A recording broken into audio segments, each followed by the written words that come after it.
Ndagushimiye cyane kandi reka nguhe ikaze nanone ni kuri Express Online TV, ni umwanya tubagezaho amakuru mu rurimi rw'ikinyarwanda kandi n'amakuru aba tugezeho ako kanya kandi yizewe.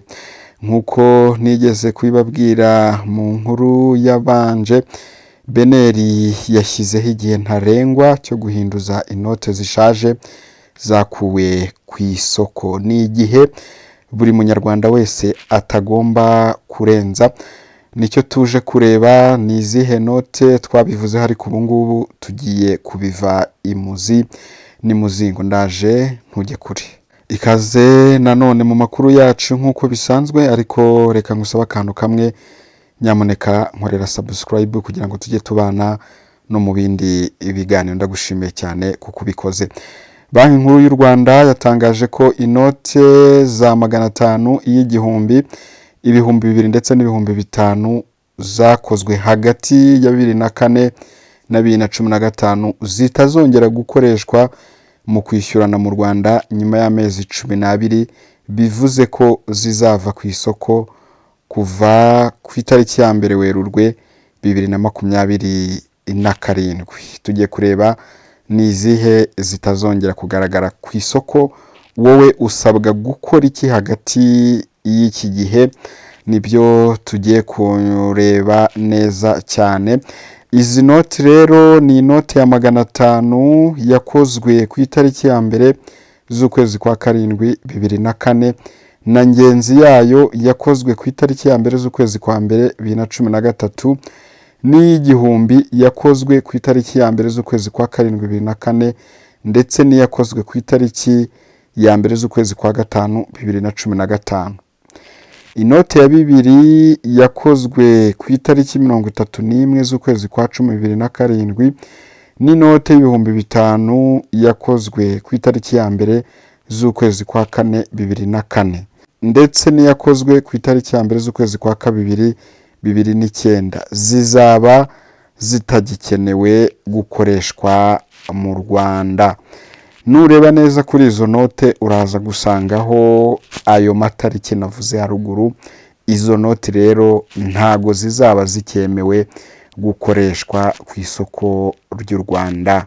Iteka rya Perezida nomero 11 akabago 01 ryo ku itariki 27 Gashyantare 2026 rikuraho izi note ryasohotse mu igazeti ya leta ku itariki 2 Werurwe 2026, rigaragaza ko izi note zizaba zitagikenewe mu kwishyurana mu Rwanda nyuma y'amezi 12.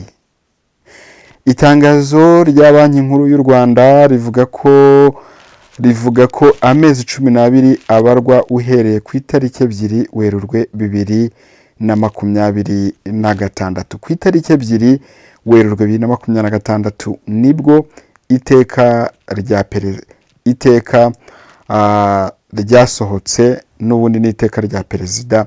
Rero habarwa guhera uwo munsi kugera n'ubundi kuri iriya tariki muri 2027. Iri teka rigira riti, iri tangazo rikomeza rigira riti, abafite izo note zimaze kuvugwa bashishikarijwe kwihutira kuzihinduza ku bigo by'imari bibegereye mu gihe cy'amezi 9 uhereye ku itariki 2 Werurwe 2026 kugeza ku itariki ya 1 Ugushyingo 2026. Nyuma y'iyi tariki izo note zizajya zihinduzwa gusa ku cyicaro gikuru cya Banki Nkuru y'u Rwanda kiri mu Kiyovu mu mujyi wa Kigali, ndetse no mu mashami yayo yose kugeza ku itariki ya 1 Werurwe 2027. Mu yandi magambo, umuturage ufite ziriya note twavuze haruguru asabwa kuzihinduza kuri banki imwegereye bitarenze ziriya tariki, bitarenze ku itariki ya 1 Ugushyingo 2026, kuko nyuma yaho aho uri hose bizaba bigusaba ko ujya ku cyicaro cya Banki Nkuru y'u Rwanda kugira ngo ubashe guhindurirwa. Mu yandi magambo, ubu ngubu wajya kuri banki ukayabitsa cyangwa se bakayahindura, ariko nyuma yaho bizaza bigusaba ko by'i Kigali cyangwa se ku yandi mashami ya Beneri. Ndagushimiye cyane rero twabanye, nguko uko bimeze muri rusange, ngicyo icyo usabwa gukora nk'umunyarwanda ufite izo note. Ntago bivuze ko utazikoresha cyangwa utayemera, ariko ni ugucungana na ziriya tariki. Ikindi si byiza kuyafata ukayabika ari menshi, ukayabika ahantu runaka kumwe abantu babika amafaranga, kuko nyuma ya kiriya gihe iyo note iba itakemewe, harimo gukora amafaranga mashyashya. Rero ni byiza ko iyi nkuru muyigeza kuri bagenzi banyu, cyane ba bantu bari mu byaro bakunda kubika amafaranga kandi bakabika amafaranga menshi munsi y'ibitanda, mu mahembe n'ahandi hose. Ndagushimiye cyane twabanye, gira ibihe byiza.